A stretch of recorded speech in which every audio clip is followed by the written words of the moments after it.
Já pensou em uma véspera de Natal ser visitado por uma criatura da floresta e que vai fazer você se arrepender dos seus atos? Nós por isso escondidos debaixo da cama, atrás de porta, né? A gente era meio travesso, um pouco mal criado, né? Não obedecia muito.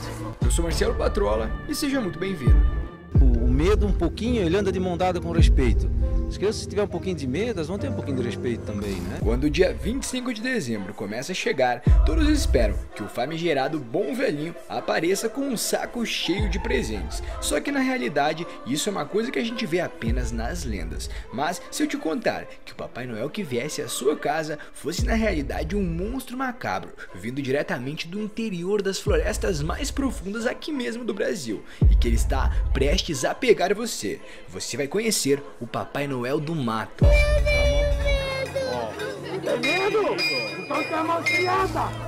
A história por trás do personagem é longa e envolve vários personagens. Essa é uma pesquisa que foi feita pelo historiador Alisson Castro, em um artigo escrito pela professora Rosemary Gladys. Nele vemos elementos dessa lenda que é tão famosa na nossa região brasileira. Segundo Castro, os personagens natalinos estão ligados ao cristianismo, e essa figura do Papai Noel do mato, principalmente a São Nicolau, que é um santo ecumênico, ou seja, ele não é um santo de fato pela Igreja Católica. O pesquisador explica que na Idade Média, a relação entre o homem e o Deus era de temor, já que Deus usava os demônios para punir os pecadores. Contudo, o homem poderia recorrer à ajuda de anjos e santos, como o São Nicolau. Mas o que o santo tem a ver com o Papai Noel do mato?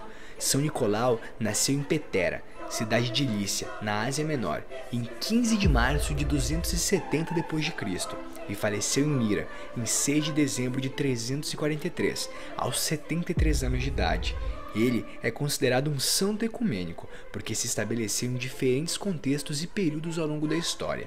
Castro diz que a maioria dos rituais sobre ele apresentam a vitória do santo sobre o diabo, ou seja, o bem vencendo o mal. E o que ele tem a ver com o Natal? O pesquisador sugere que essa ligação seja por conta de ele ser um presenteador.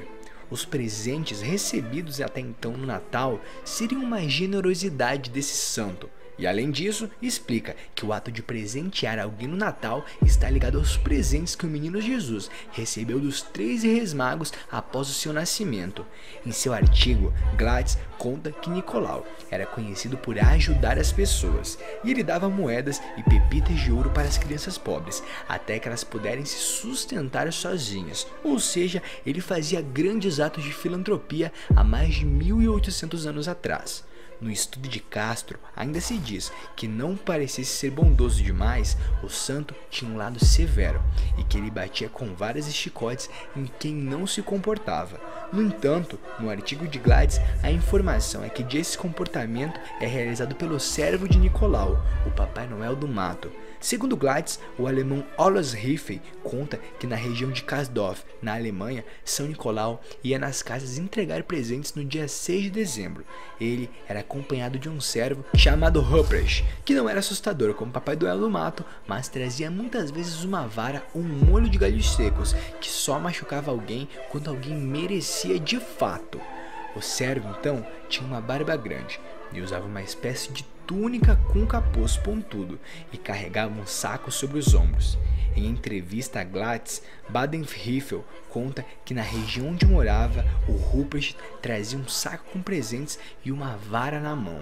Ou seja, muito semelhante até mesmo às ações do Belschnickel que a gente já viu aqui no canal. Conforme explica Gladys, o escritor alemão Basner diz que após a reforma protestante, o papel de São Nicolau foi minimizado e o Ruprecht passou a ser visitado acompanhando a Christkind, outro personagem natalino. Ele então possui uma aparência grotesca e vestia um manto de pele, ou seja, não era uma figura nem um pouco muito agradável de ser vista na vida real. Atualmente, o Ruprecht é como se fosse um homem do saco, conhecido como Papai Noel do mato. Segundo Castro, a reforma protestante tentou amenizar a figura de que São Nicolau seria malvado e puniria quem não se comportasse. Porém, os demônios sempre foram utilizados nas encenações religiosas, daí essa característica macabra do Papai Noel do mato. Antes dos protestantes, foi tentado criar um personagem que distribuísse presentes em regiões com um elemento inofensivo. Aliado a essa história de São Nicolau, e em muitas regiões surgiu uma figura episcopal, acompanhada de um demônio que procura por famílias para recompensar o bom comportamento das crianças, muito semelhante de novo ao que já vimos sobre o Belschnickel, só que dessa vez ele está na questão brasileira. A partir daí surgiram variantes de São Nicolau pelo mundo, especialmente na Europa, como a figura do Krampus, e na Áustria, onde temos até mesmo o Belschnickel, e no Brasil conhecemos o Papai Noel do mato. Um professor alemão contou à professora durante entrevista que durante a infância dele não havia São Nicolau, apenas Belschnickel. Como ele se conhece desde criança, ele usa um chapéu pontudo e tinha uma barba branca, assim como Ruprecht. O mais comum era ele utilizar um manto chamado de Gepps e carregar um saco com presentes e um molho de ramos secos. Ele batia com os ramos nas costas e na bunda de quem não se comportasse. A relação do Papai Noel do mato com o Papai Noel real. No senso comum, a imagem do Papai Noel foi criada pela Coca-Cola. No entanto, a própria imprensa desmente a atribuição da origem do personagem à marca, que começou a usar o Papai Noel somente em 1931, 29 anos depois da primeira imagem dele usando roupas vermelhas foi publicada em uma revista chamada Puck. O panfleto mostra a representação de São Nicolau em 1810. Segundo Castro, o Papai Noel é um São Nicolau secularizado em sua imagem e foi formulado então ao longo dos anos, a partir da contribuição de diversos escritores e artistas, contribuindo então para a visão que temos atualmente. O primeiro indício dessa figura foi em 1809, em uma história sobre Nova York, escrita por Irving. O conto dizia que São Nicolau voava em um trenó e descia chaminés para colocar presentes nas meias das crianças.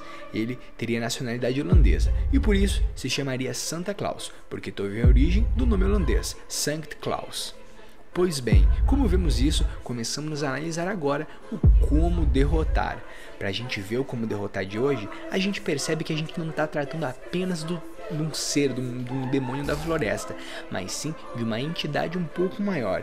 Como lembramos, entidades quando são acreditadas ao longo do tempo, muitas delas se personificam e até mesmo potencializam o seu poder. Dessa forma, a primeira coisa que teríamos que fazer seria justamente catalogar e classificar o que seria de fato o Papai Noel do mato. Como vimos, os relatos do Papai Noel do mato no Brasil ocorrem em regiões de florestas e dão mesmo medo até nos mais corajosos aqui do Brasil. Como vimos, a parte das lendas sempre mostram ele como um ser que mora no mato ou mesmo um ser que vive andando pelas florestas, esperando sempre a noite do dia 24 para ir atrás das crianças e puni-las e até mesmo dar doces às que merecem. Essa figura macabra muitas vezes é vista como um ser ruim e de fato pode ser interpretada assim, mas o fato é, para lidarmos com ele temos que pensar duas coisas. Ele não é um ser que some, ele está lá, vivo, como um espírito da floresta, ou seja, como vimos, quando ele viesse à nossa terra, como ele viesse à nossa cidade, ao nosso vilarejo, iríamos estar ali esperando ele, como fizemos com o próprio Belschnickel, como já foi descrito aqui no canal. Na hora que ele viesse até nós, iríamos simplesmente atacá-lo, e dessa forma derrotaríamos o querido e o terrível Papai Noel do mato. O medo um pouquinho, ele anda de mão dada com respeito. As crianças, se tiver um pouquinho de medo, elas vão ter um pouquinho de respeito também, né?